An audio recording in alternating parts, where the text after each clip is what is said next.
My guest is psychotherapist and author Stella O'Malley, founder of Genspect, an international group challenging gender-affirming care and supporting detransitioners and parents of trans-identifying children.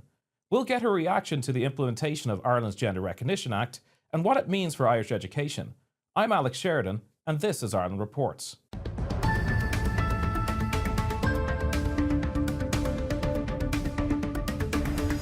Well, welcome to the studio, Stella. It's an absolute pleasure to have you.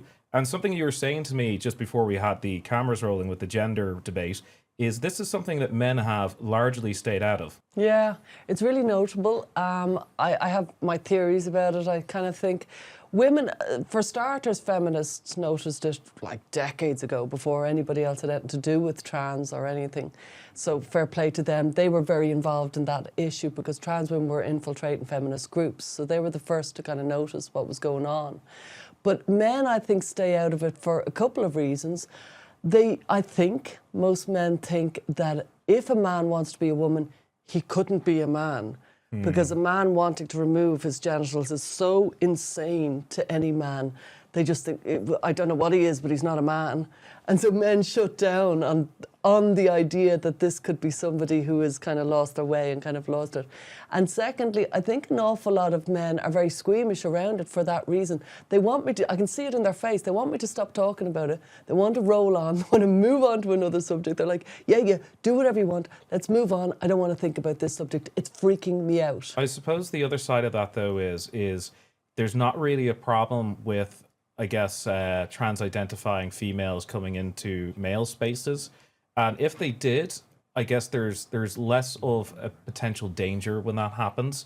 Men wouldn't necessarily feel threatened by a woman who believes herself to be a man. But the other way around, it can be threatening, it can feel invasive, and that's probably what colors a lot of that, I guess, one-sidedness of people in the debate. There's a genuine danger involved for women if in prisons, domestic shelters, wherever you're going. There's a genuine danger and there's an unfairness. I think men who've got involved in sport have started getting interested because they just like fairness. But up until then, it was an irritating subject that freaked them out, that made them feel squeamish, and they wanted people to shut up. And they've been, frankly, I would say, dreadful in these years when we really needed our counterparts, which was men, to sit up and say something weird is happening. They allowed it, they kept on dismissing with, it's a silly issue, stop talking about it, when actually very serious miscarriages of justice were happening all across the board, whether it was, women's sports, prisons, domestic refuges, there was rapes, there was so much happening, and men really, they haven't covered themselves in glory on this subject. Yeah, and I guess you mentioned in the space of women's sports, you do have trans-identifying men or males competing. Was it recently, was it this week or in the last month that they discovered that there's that whole controversy of that athlete in the Paris Olympics who, was he a man, was she a man? It's discovered that actually this was a male, and going forward, whatever criteria that they're entered in to be a female is not compliant in future Olympics. Did you hear anything about that? Well, I heard an awful lot about that. Imam Khalif you're talking about. Effectively, a man battered a woman in a boxing ring and everybody cheered and gave the man a gold medal. That's actually what happened. And it's happened many times before. It happened years ago. When I first heard about it, it was in MMA, and the male broke the jaw of the woman. We're talking about way back in 2015. And I thought that would be enough. A man getting into a ring, breaking the jaw of a woman. And the woman later said she never felt force like it. And it has continued and continued and continued. Why you're uncertain is because the male had an intersex condition. Some people call it intersex, some people call it DSD, as in disorder of sex development. Now, if I'm a woman and I'm born without an arm, that doesn't make me any less a woman.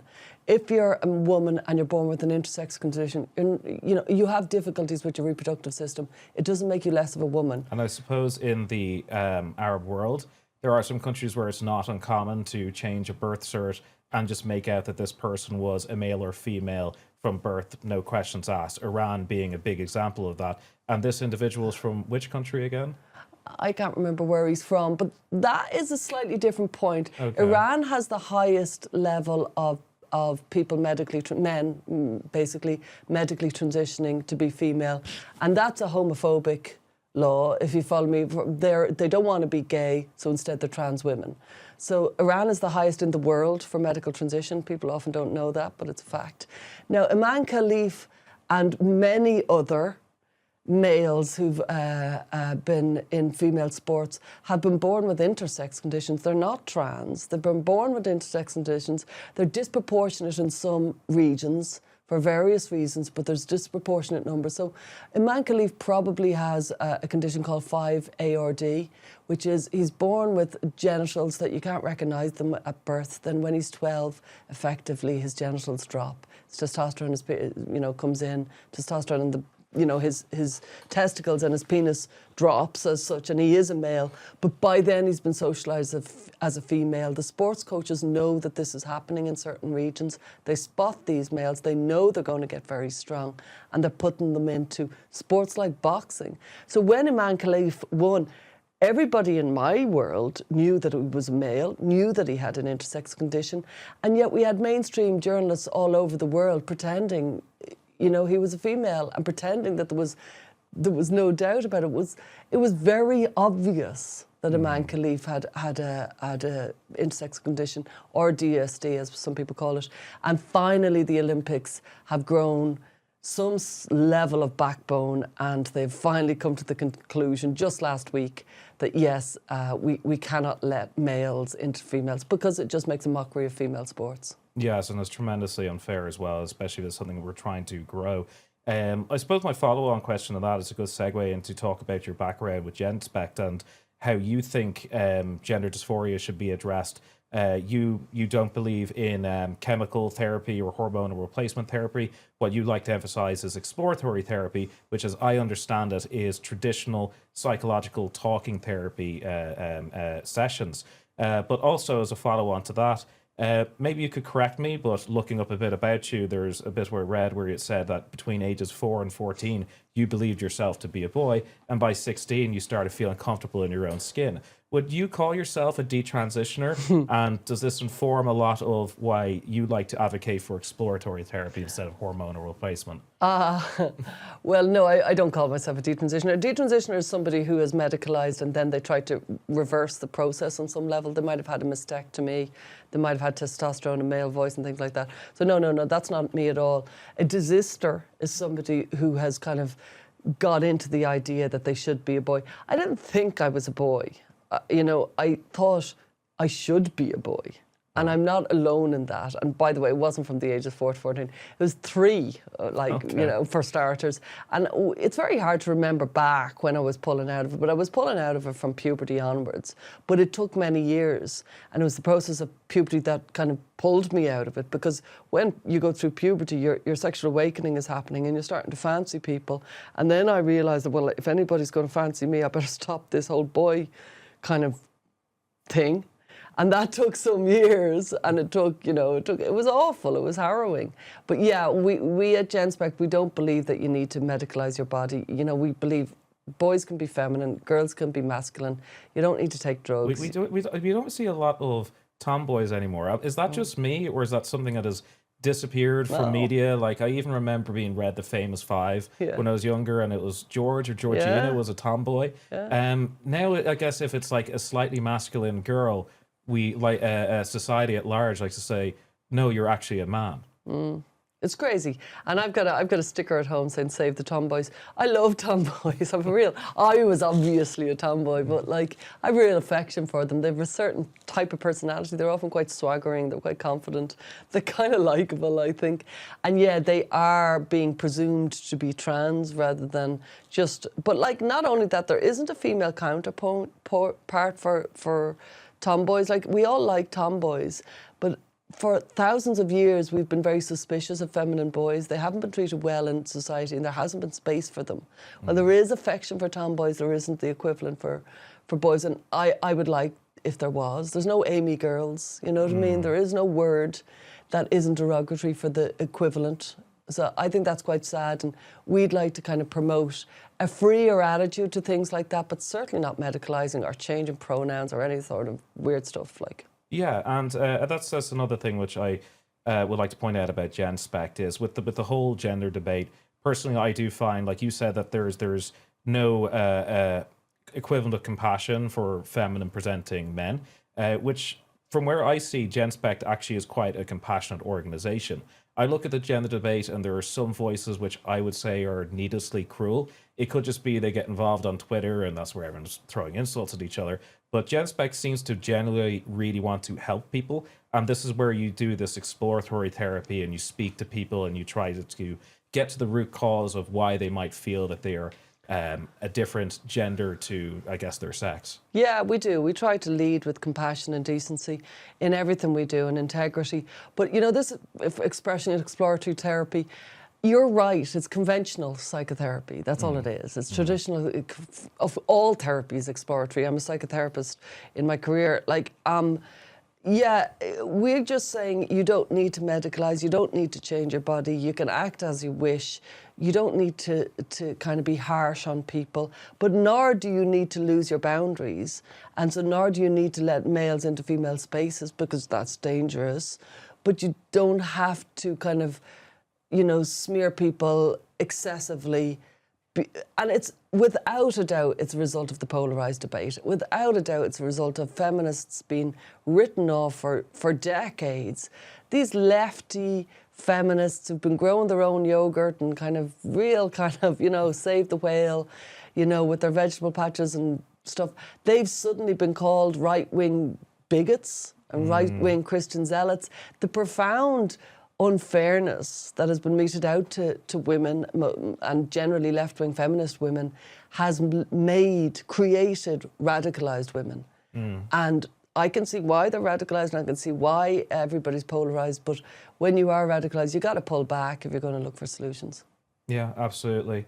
If we were to get onto something a little bit more topical and then how this whole debate applies to Ireland, I would say there is kind of a feeling in the air. It might have just been the great work that organisation that Genspect have put in over the years, Genspect only being founded in 2021. But the debate does seem to be moved a little bit. The Overton windows moved a little bit. And then we get like articles from former Taoiseach Leo Varadkar recently coming out in the London Times declaring that the 2015 Gender Recognition Act was maybe not perfect, but it was right. Might seem a little bit dated, you know, 10 years ago, maybe we wouldn't be at the same point of the debate that we are now. But how do you respond to the former Taoiseach's statement? I read that article, this by Leo Varadkar, and I was in bed and I sat up straight because it was a disastrous article. It was really misinformed. He starts with this, frankly, kind of cutesy idea that Gaeilge is queer, and then he misinterpreted he and him and she and her in Irish, and he said Gaeilge's, and I know what he was trying to do. He was trying to say that which is his, her, or them, or his, her, or their, is the same. He made a mess of a grammatical point, which kind of jumped me up out of bed, thinking, this dope, what is he doing? Now, this was a man who was known for tended to be correct. You mightn't have liked what he said, but he kind of did his due diligence. He threw out this sloppy article saying, nothing to see here. It's been in, you know, for the last 10 years, the Gender Recognition Act, and nobody's harmed. At that time, Barbie Kardashian, who is a very extremely dangerous and violent sex offender, had been in the female prison for some time.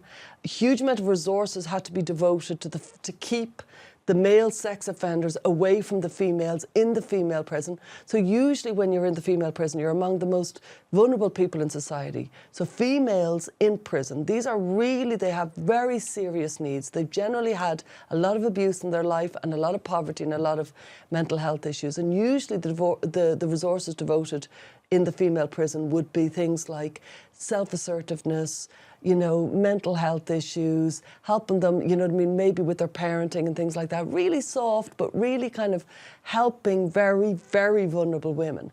Instead, the resources in Limerick prison were devoted to keeping male violent sex offenders separate from the females, that they shouldn't have even been mixed with.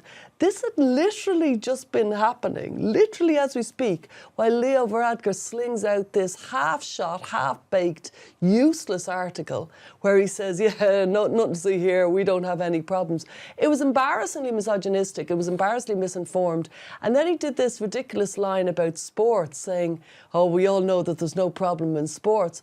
What was the line he said? There was a line he said about sports. Basically, nobody's taken any medals from women in sports. And it was wrong. He said, opponents spout myths on sport and single spaces while ignoring the evidence that the trans community poses no threat and self-determination works. He's wrong. Like, since 2000, there's been 135 males who've taken medals in the Olympics from women. So what is he talking about? Like, on top of that, in the 800 metres in Rio, this is in 2016, the 3 medalists, gold, silver and bronze, were all males with intersex conditions. Wow. In the female sports. On top of that, this is excluding, that 135 males is excluding boxing and football.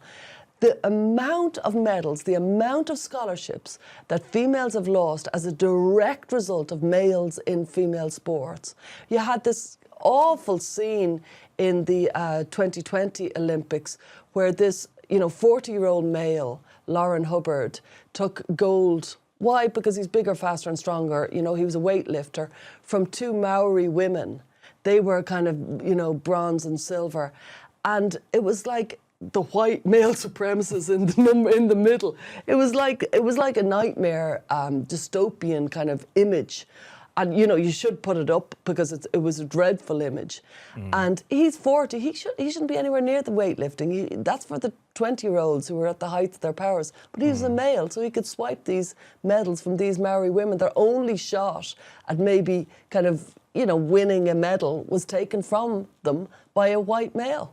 Yeah. Whenever I hear about stories like that, I think of the South Park episode where Macho Man Randy Savage decides that he is now a woman and then just starts winning every single competition, which is genuinely hilarious. Just to wind back a little bit, where you're speaking about Barbie Kardashian and saying that there does tend to be vulnerable women in a lot of these spaces in prisons who might have mental issues. Barbie Kardashian did have mental issues as well. He was diagnosed to having multiple personality disorder. And I think with an individual like that, to tell them that, to affirm that you are a different gender to what you were born with, your sex, sounds like that's a dangerous thing to do. And maybe it's, maybe the system might bear a little bit of the blame for this. Oh my God, yeah. You have to look at Barbie Kardashian's story in its entirety. Paddy O'Gorman did a great piece for Genspect about it. You know Paddy O'Gorman, the brilliant reporter.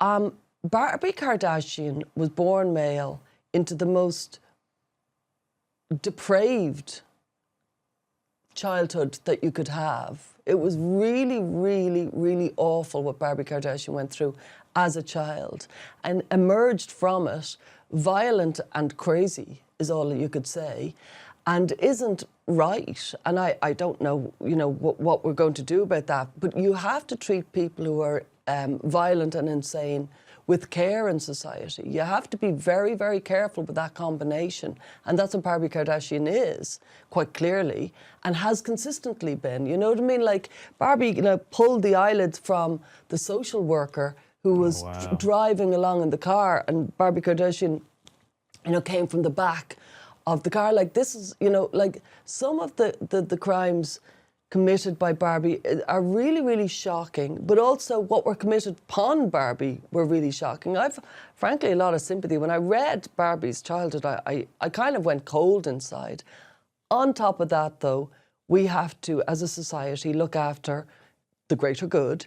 And so if you've got a violent male sex offender roaming the streets, you're supposed to put in the 21st century certain kind of safeguards around this so that more people don't get attacked. And I say that for Barbie's good as much as for everybody else's. I agree. That's very reasonable. Let's not forget that Barbie was in the care of Tusla. And Tusla is an organization which is being in the news over the last few years for all the wrong reasons. If you would allow me, I'll just go through a list of some of the I'd say setbacks and things that Tusla have not done very well. So we have in 2023, 17 of 38 minors went missing, and were 17 of the 38 minors went missing were unaccounted for. Some had arrived without parents from places like Niger and Vietnam. One 14-year-old disappeared from state care, only to be discovered a year later in a Limerick brothel. A year later, in the first month of 2024, 22 children alone in 1 month went missing from state care. Recently, we had an adult pretending to be a minor stabbed to death a 17-year-old Ukrainian. They were also in state care. And I guess the most tragic thing recently that we had was a 10-year-old girl was kidnapped from O'Connell Street, who she was in Tusla state care as well, and was sexually assaulted by an illegal migrant due to be deported in City West. When I look at Tusla and I look at their approach to Barbie Kardashian, you might say may have failed Barbie in getting the help that he needed. I think back to when the world was first initially presented with Barbie, and Barbie went famous for the mugshot, which went viral.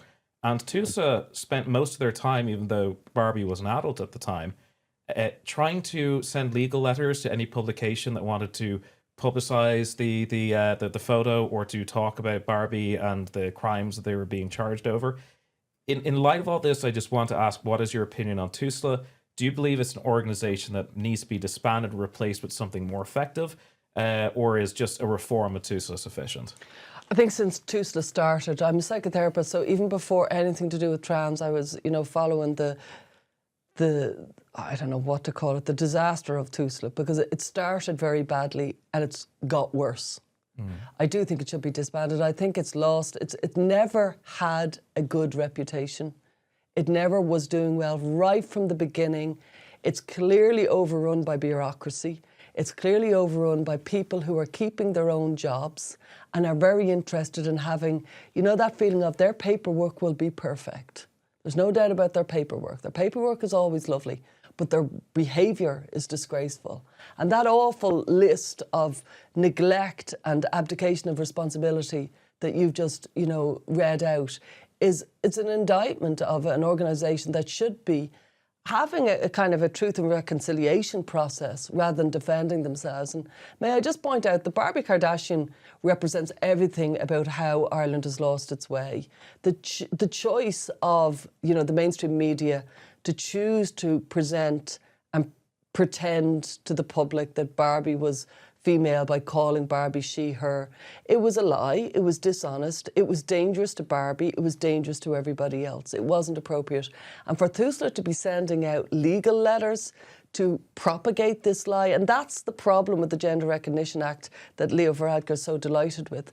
It's basically mandating perjury. It's mandating lies, because once you have to, apparently according to this GRA, according to the Gender Recognition Act, you have to say somebody is female even when you know they're male. Well, that means you're making it illegal to tell the truth. And so if you're in court, you've got mandated perjury. This is something that we've never had before. And this has been created, self-created, by a very badly drafted GRA that was brought in by trans activists. There's been analysis on it, and anybody who's interested, look up the Denton's document in The Spectator. And there's a full analysis that they brought in the GRA in Ireland on the back of the goodwill towards the same-sex marriage, marriage equality. And they did it in a way that was purposefully obfuscating and purposefully sly so that they would get what they wanted. When I say they, I mean trans activists who were zealots, who were determined to get this in. It's disgraceful. And Tusla protecting their patch, there's nothing new there. Tusla protect their patch, that's what they do. They do it bureaucratically. They don't seem, my heart more than anything lies with vulnerable youth. It's the saddest place to be when you're a lost, mixed up, confused kid. And Tusla, the amount of teenagers I've had who've gone in through the Tusla system and have come out bruised and saying, do what you want, but don't let me anywhere near them. It's paperwork, it's admin, and it's very little care. It's disgraceful organisation. Yes, hopefully reform does fix it, or maybe behead I guess the leadership. I think Pat Rabbit is the current director of it. Maybe he does need to go or resign. I guess everything that you're saying to me, you're talking about 2015 on the back of the marriage equality referendum. Something I guess a lot of people say is Ireland always seems to be 10 years behind the curve of everywhere else. And that leads me to my next question is where the rest of the world seems to be moving on and realizing that maybe they've gone too far in the direction of the trans stuff. There might be some new sex ed coming into Irish schools. Do you have any concerns about that? And what can parents do to maybe, not have any gender madness enter into the classroom? Parents need to involve themselves in their school and find out exactly what sex education is happening.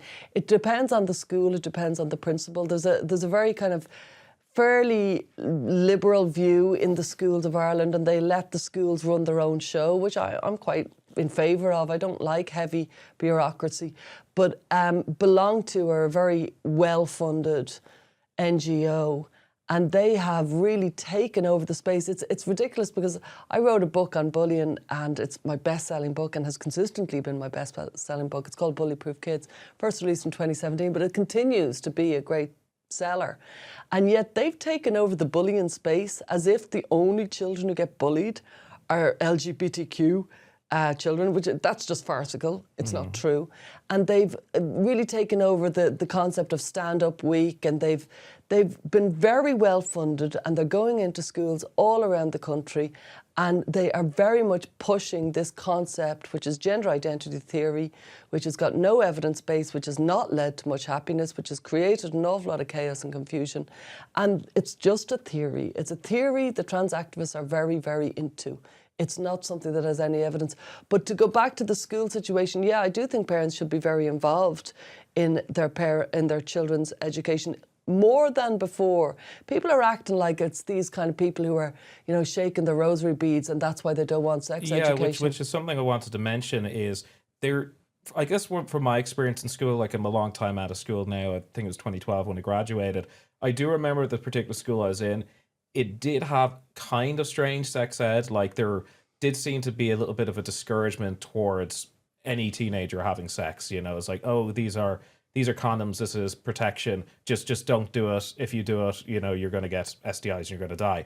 And that's that's kind of the way it was done. But I've noticed in this debate about changing sex ed is the people who want to insert the gender affirming stuff and all the, there's 40 to 50 different genders, attach it to the things that need to be changed. So I guess people in the middle ground might be persuaded going like, oh, we're not teaching kids about contraception, that therefore we need to be changed. And then in the small print is, oh, we're also going to tell young gay boys they're actually girls, and all the other things that comes with it. This is a key point, and that's what I mentioned, the article on Denton's in The Spectator from 2019. This is a purposeful strategy the trans activists have used all around the world. Like Genspect's an international organisation, so it's been used in Malta, it's used in New Zealand, Iceland, Ireland. These are very specifically chosen regions that will be very easygoing. They've kind of got a high trust society. They're letting the government do their thing. People do their own thing, and they're allowing laws in, not taking them very seriously, as extraordinarily weird laws are going in, such as the Gender Recognition Act, creating the mess that was, the Barbie Kardashian story. And as well as that, allowing in kind of this kind of very inappropriate theories into sex education. Sex education, we all know what it should be. It should be about sex, and it should be a little bit about contraception, and maybe I would like to talk a little bit about intimacy and vulnerability. I think that could be very interesting to speak about. And I set up an organisation called Bear Bua, and with Professor Patricia Casey, to counteract the extraordinary misinformation that's being disseminated around schools all over Ireland. And what we do is we're kind of offering a more evidence-based, serious kind of, if you want information on this, we can give it to you. But this idea that you can put in, information about fisting and anal sex and choking and whatever your kink is, and don't kink shame people, it's inappropriate. Teenagers don't need to learn about that. They've got the rest of their life to learn about it. They need to learn the basics. And frankly, there's something kind of creepy about adults talking to children about sex. So effectively, do as little as you need to do and stop. Yeah. and let them find their own way. Talk a lot more about intimacy and love and, relationships and depth. And just the mechanics of sex and the mechanics of contraception, the issues, that emphasis on STIs, I remember that there was something very, very cold and transactional about it. And they're creating this weird scenario around sex where it's this kind of something you do rather than an extraordinary act that leads to, for example, babies. It leads to love. It leads to intimacy. It's very beautiful. It can also be great fun. It's huge. So this kind of weird, kind of mechanical, kind of, it's kind of sleazy, and it's very unjoyful. Yeah, yeah. And I'm sad for the kids that's what that's how they're learning about sex. I guess another way to encounter this and maybe push back is encourage parents to speak with their kids. Maybe parents, they're a bit bashful to speak to kids about sex. Yeah. So they're probably the most appropriate person to speak to their children about it. Yeah, but honestly, there's so many books out there. There's the World Wide Web. There is an awful lot of information. The idea that there's all these 12-year-olds going around as if it's 1950s Ireland who don't know about sex is just stupid. Most kids know plenty about sex. In fact, most kids know too much about sex. And the thing about sex is, if you learn about sex before you've become sexualized yourself, it's icky and it's creepy. It's horrible. So there's a kind of a timing thing where the kid should be learning on their own timeline, because that's how you kind of evolve as a sexual being. We don't know how to handle the fact that humans become sexual between 10 and 20. And some of them become sexual at 15, and some of them become sexual earlier and some later. And we're all over the place with that. And too much intrusion by adults jumping in, being kind of daddy cool about it and talking about kind of, like I say, fisting or choking.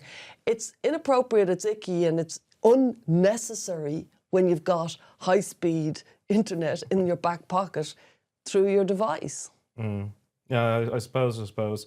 I guess to finish off the interview, I'd like to ask you is, you mentioned at the start, or I guess I mentioned, that men aren't involved in the debate enough.